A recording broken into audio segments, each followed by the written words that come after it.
Kalanithi Visweswara Rao cure చట్టం 2026 రాబోతోంది.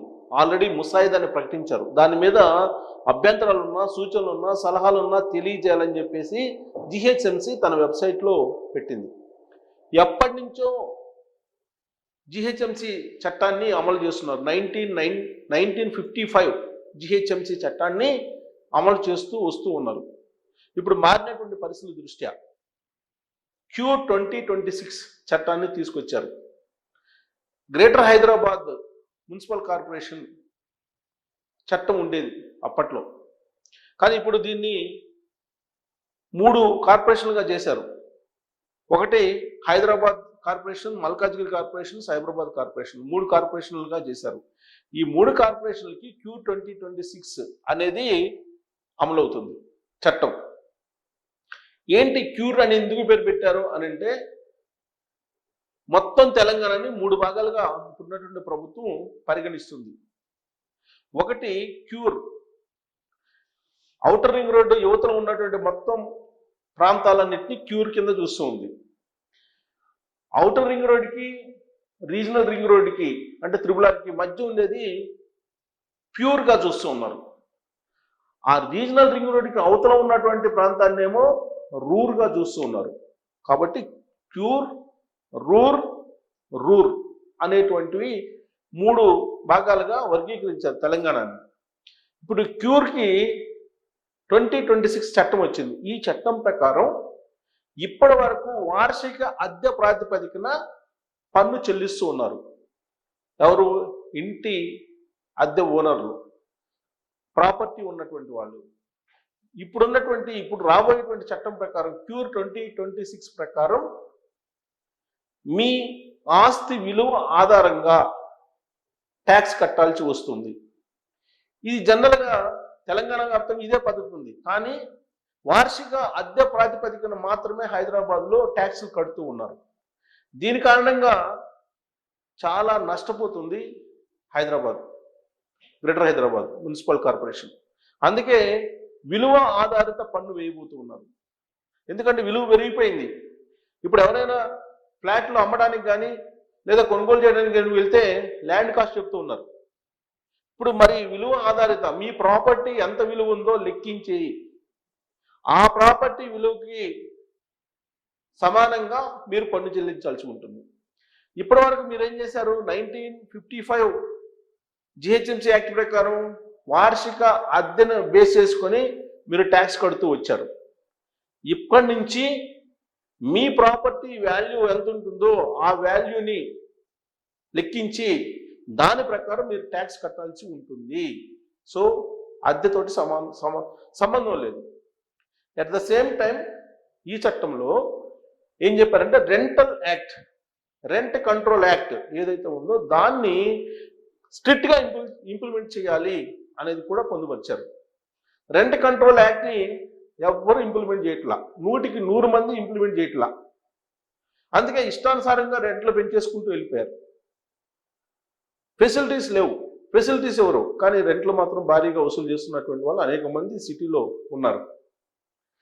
అందుకే ఇప్పుడు క్యూర్ 2026లో ఇది కూడా పొందుపరిచారు, రెంట్ కంట్రోల్ యాక్ట్ని. ఖచ్చితంగా రెంట్ కంట్రోల్ యాక్ట్ని ఇంప్లిమెంట్ చేయాలి అని. దానికి రీజన్ ఉంది, రీజన్ లేకపోలేదు. మెట్రోపాలిటన్ సిటీ పెరిగిపోతుంది.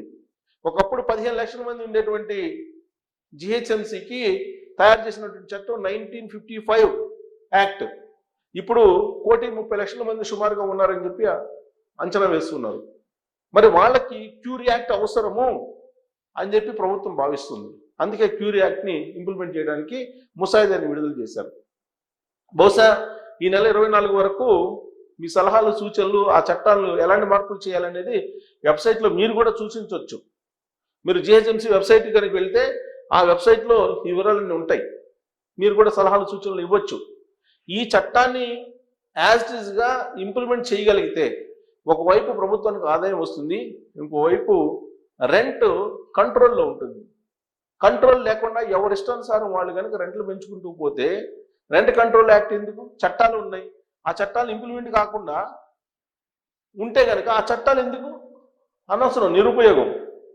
అందుకే పకడ్బందీగా అమలు చేయడానికి ఈ Q2026 అనే దాన్ని తీసుకొచ్చారు. దీన్ని పూర్తిగా మీకు చదివి వినిపిస్తాను. Q2026 అసలు ఏంటి అనేది చూడండి. ఇది Q2026 యాక్ట్. నేను తెలుగులో చదివి వినిపిస్తాను. కార్పొరేషన్లు, స్టాండింగ్ కమిటీలు ఇవన్నీ కూడా కొనసాగుతాయి యాజ్ ఇట్ ఈస్గా. ఇక్కడ చూడండి Q2026.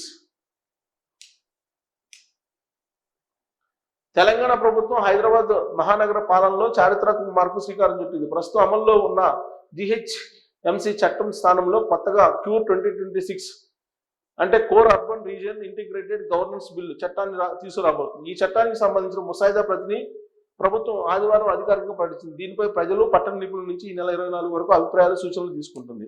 ఈ ముసాయిదా బిల్లు కాపీని GHMC అధికారిక వెబ్సైట్లో అందుబాటులో ఉంచారు. వెబ్ పేజీ కింద కనిపించేటువంటి ప్రొసీడ్ టు ఫీడ్బ్యాక్ అనేటువంటి లింక్ నొక్కి ఫామ్లో తమ సూచనలను ప్రభుత్వానికి పంపొచ్చు. రాబోయేటువంటి అసెంబ్లీ సమావేశాలు ఈ బిల్లుకు ఆమోదం చేయాలని ప్రభుత్వం లక్ష్యంగా పెట్టుకుంది. ఇది దాదాపు 71 ఏళ్ల క్రితం అంటే 1955లో అప్పటి 15 లక్షల జనాభా అవసరాల కోసం రూపొందించిన పాత MCH చట్టానికి ప్రత్యామ్నాయంగా రాబోతుంది. ఇటీవల GHMCని ప్రభుత్వం 3 కార్పొరేషన్లుగా పునర్విభజన చేసిన సంగతి తెలిసిందే.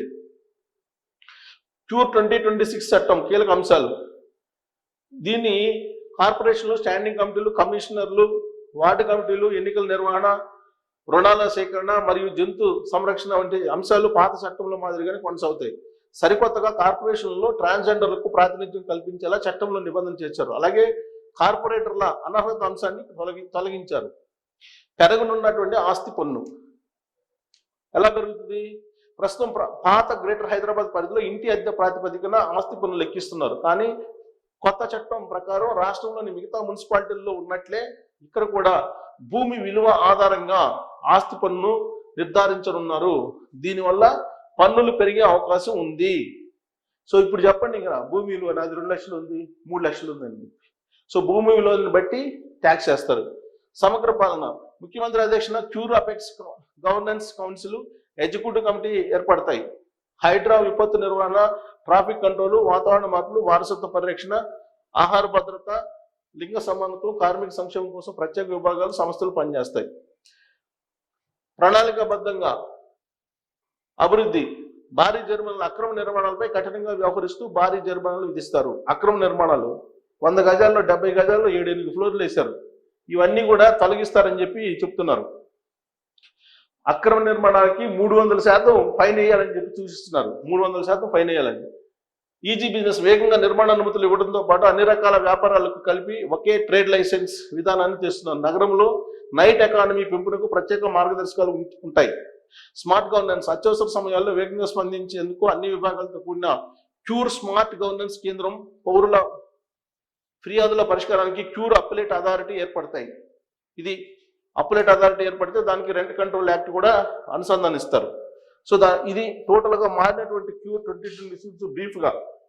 ఈ చట్టం వల్ల ఉండేటువంటి బెనిఫిట్స్ ఏంటంటే, ఇప్పటి వరకు మనకి ఏదైనా అవసరం అనుకోండి, సపోజ్ వాటర్ సంబంధించి వాటర్ వాళ్ళకి ఫోన్ చేయాలి, డ్రైనేజ్ సంబంధించి డ్రైనేజ్ వాళ్ళకి ఫోన్ చేయాలి, రోడ్లకు సంబంధించి రోడ్ల వాళ్ళకి ఫోన్ చేయాలి, ఎలక్ట్రిసిటీ సంబంధించి ఎలక్ట్రిసిటీ వాళ్ళకి ఫోన్ చేయాలి. ఇప్పుడు మనం ఒక్కొక్క విభాగానికి ఒక్కొక్కరు ఉంటారు.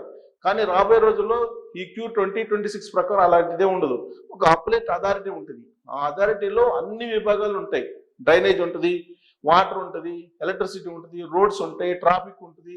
అన్ని రకాలకు సంబంధించినటువంటి ఒకటే విభాగం ఉంటుంది. ఆ విభాగానికి కంప్లైంట్ చేస్తే మన సమస్యకి పరిష్కారం వస్తుంది. ఇది ఈ చట్టంలో ఉండే హైలైట్ పాయింట్. మరొకటి ఏంటంటే, భూమి విలువ ఆధారంగా మీరు ట్యాక్స్ కట్టాల్సి వస్తుంది. రెండో పాయింట్. మూడోది ఏంటంటే, రాబోయేటువంటి రోజుల్లో రెంట్ కంట్రోల్ యాక్ట్ అనేది ఇంప్లిమెంట్ చేయాల్సిందే. చేయకపోతే అద్దె ఓనర్లు జైలు పాలు కావడం ఖాయం. ఈ చట్టం కనుక యాజ్ ఇట్ ఈస్గా అమలు అయితే. దీని మీద మీరు కామెంట్ చేయొచ్చు. Thank you.